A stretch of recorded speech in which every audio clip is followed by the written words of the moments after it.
Hi, GC News. Mema Owidia Akwaba. I had the latest and hot news in Kwa Eramide Bremo. Anti so we are subscribe to the channel na Bomodia say over subscribe. The other say over click a subscribe button na wabele notification no. We answer video fufobia they upload no. When the first person na onsa ebe can be. After so ubia na one like video no give us a thumbs up na fi. Share ma offer so na when you be here.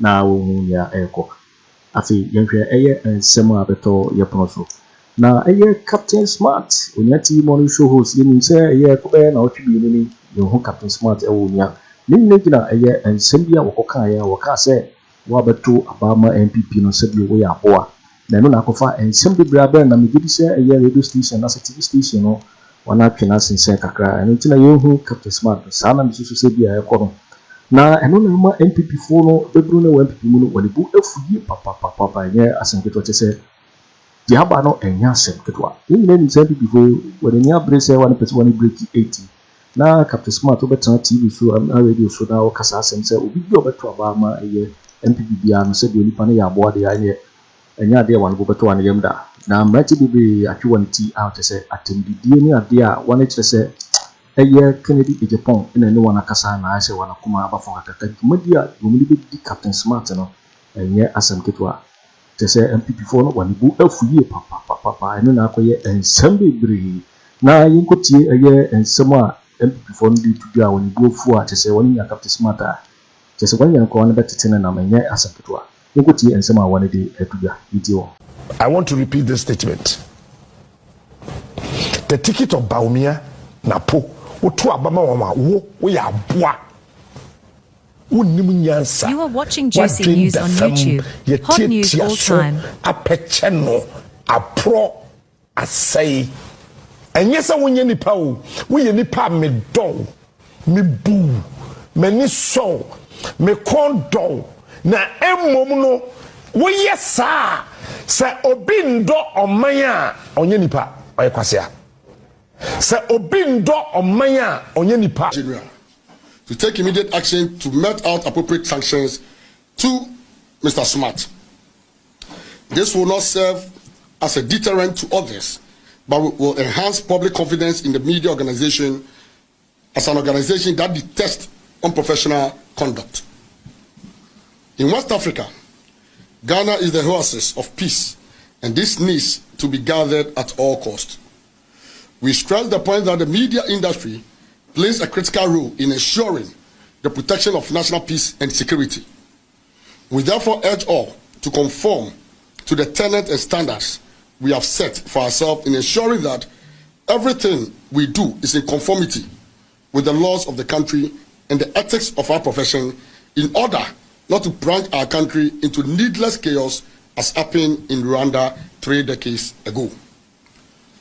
We must also be guided by the fact that we are fast approaching the general elections in December with the political atmosphere already charged. Therefore, it is important to be sensitive to the fact in these times the least incitement could lead to an explosion.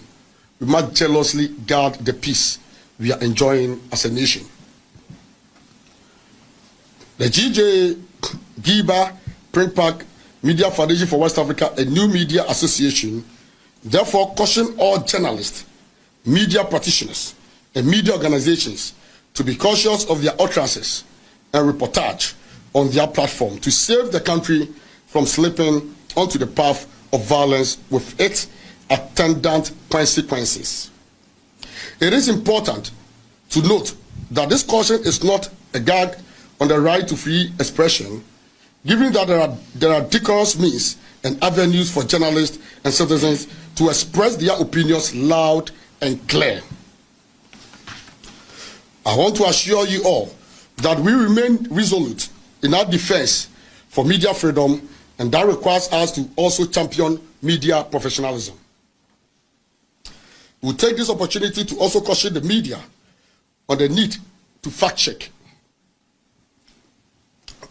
Recently, we were embarrassed by You are watching Juicy News on YouTube. Hot news all time. Emanating from one Chef Smith reportage. we want to take this opportunity to advise on the media that henceforth, apart from corporate bodies, political parties, and identifiable groups, any persons or group of persons that invite the media for a press conference, editors must do well, need to carry out background check to ascertain their veracity before they assign. We remain resolute once again in our defense for media freedom, and will do everything to rise against anyone who wants to gag the media. May God bless our nation. Captain Smart, what's the saying? Captain Smart, what's the saying? What's obi obeto abama NPP ni bi NPP bi a ya aboa. Umame na ya aboa. Captain Smart, umame na ya aboa. Uankasa. Umame ko shini kwasi ampanyi umame na ya aboa. Obi obeto abama NPP ma hwana na umame se. Kofra umame bra umame a odiji ma sika jeje ma ntoma. Ade koma umame adwuma be na oye Captain Smart. Mi no umame anum baako me ensa.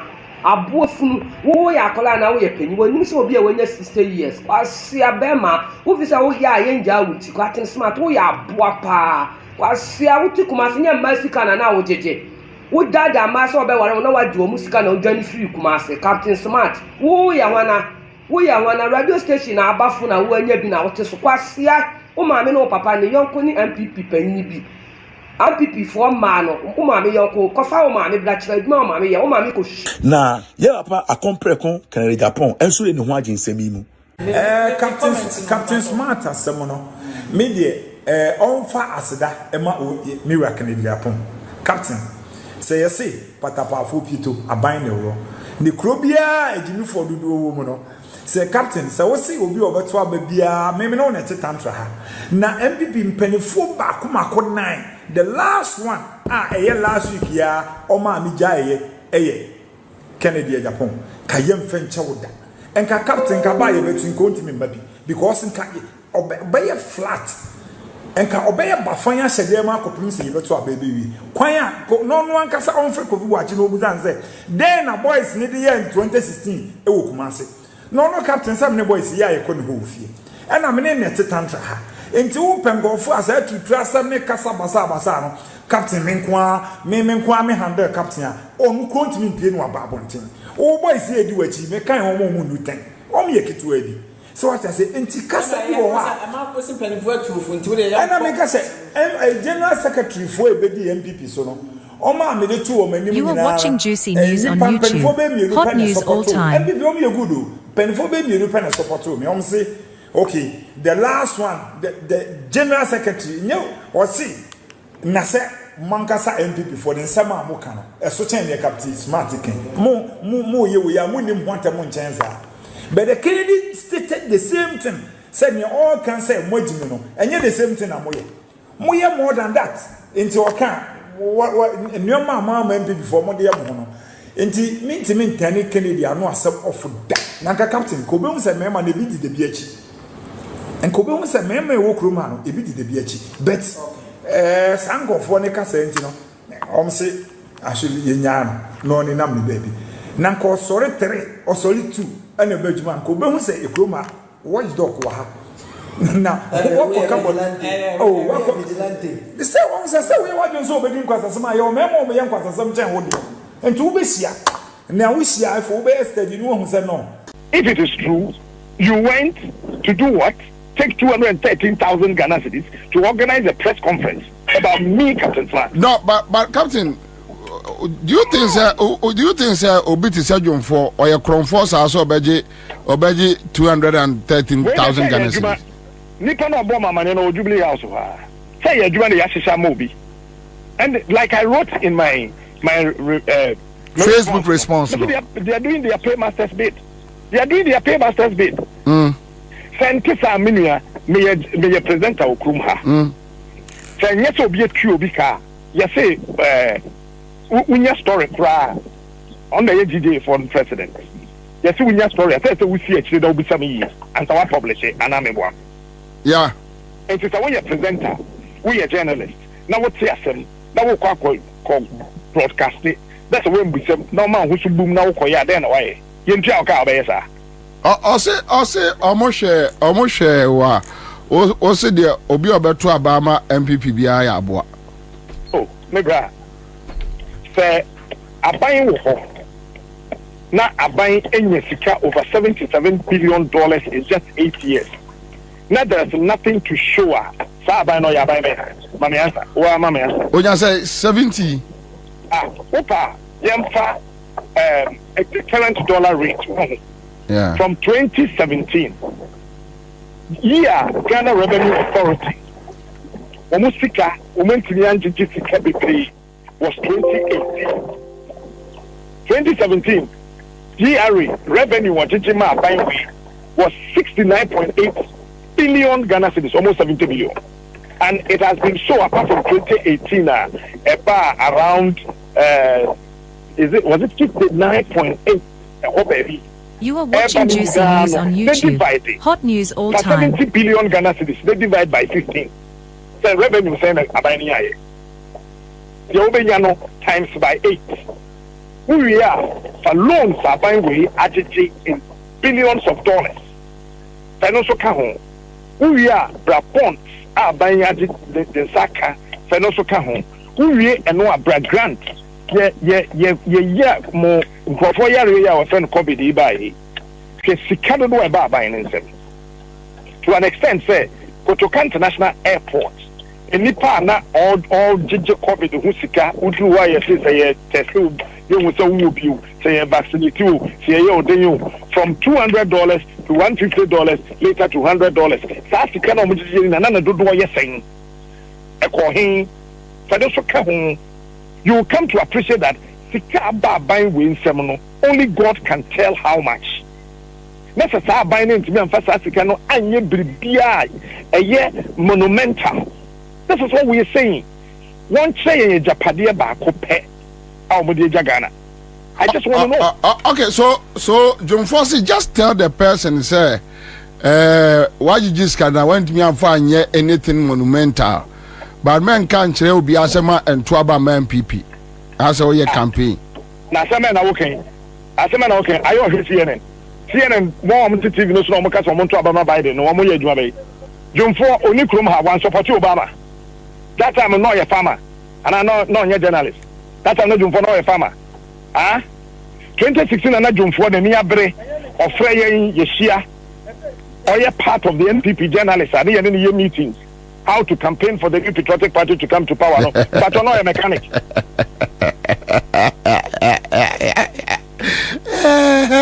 I'm not doing for no a mechanic. I was no Kangarawa.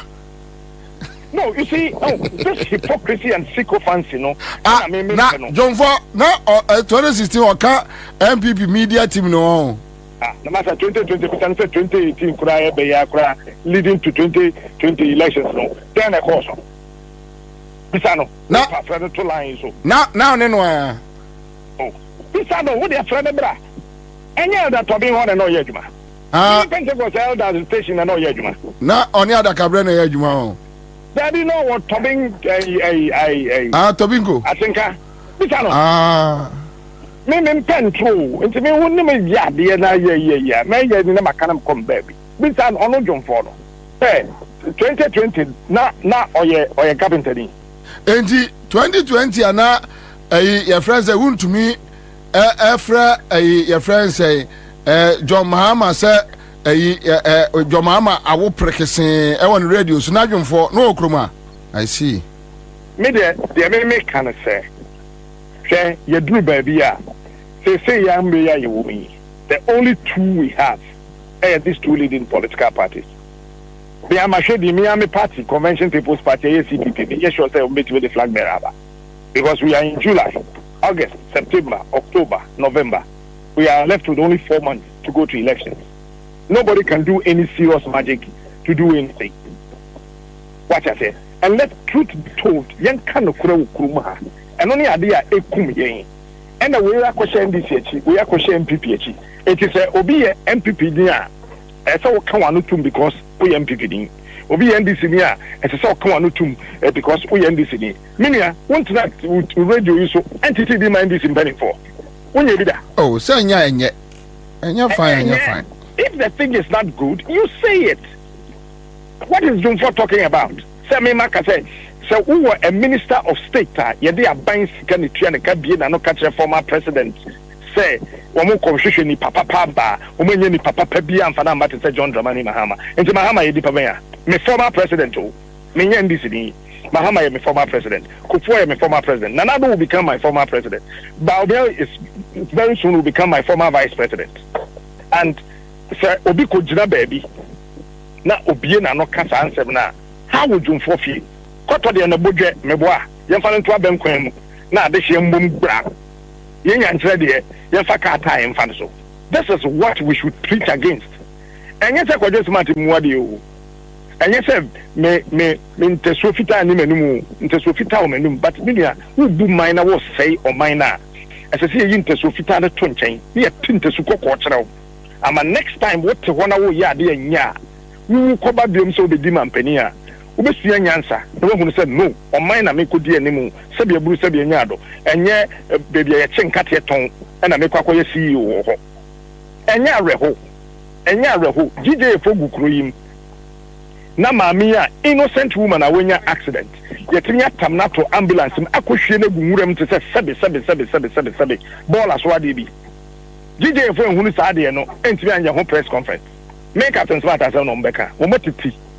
And me, let me say this and repeat again. So nobody in this country, nobody under the sun can break my resolve. I am determined, I am focused, I am poised, I am ready, and nobody can ever stop me from anywhere. Unless, of course, me and Kasameko could do Bonibia, Minya Swakatia. But say, Paya Menamswa, ye born me as a Ghana bit in your free baby papa. Emma May, and my Yemen never call hospital, a 1 year drum for na na ya jewu ye CV akwala innocent child not the hospital because no ma mean no ko sita san ne ma no beja no nobody under the sun can ever stop me. And I want to send this warning to Mujije for no me menye DJ ni. That is why I'm using the word Mujije no because me menye DJ me mpe DJ me join media association bia okruma me mpe so say me join bibia. I want to be my own so I can speak my mind if the thing is not good. If you think I've said something and you don't like it, that's fine. But you don't put a whole association together to go and organize a presser. How childish is this? This is so baby. You're too babyish. How? Because of saying 213,000 Ghana cedis. Now, penny 40 some. Back what I say? Day. A quiet walk Ghana. A quiet walk Ghana. She, number boom, na a kum. Boom, na ekun, boom, na kwan na kun. Mpacho, ye ni abaye otonyo man ne ho fefefe yo wu ya friend senkra. What's the name? Ebony. Ebony nya kwan fun ne kun no. Ebony nya kwan fun ne kun no.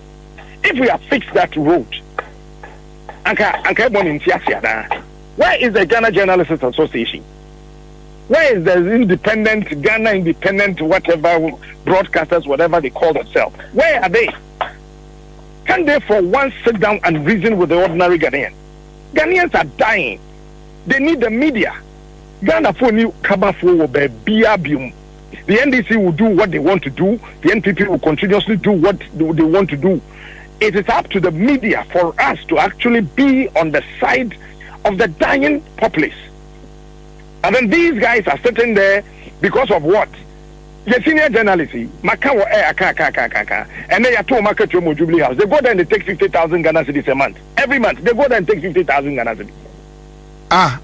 I've said it on my show several times. I'm daring any of them to come and challenge me. Senior journalists, senior journalists for Bear. Oh, that's how I own him. I'm going to Jubilee House and 50,000. I ain't for no.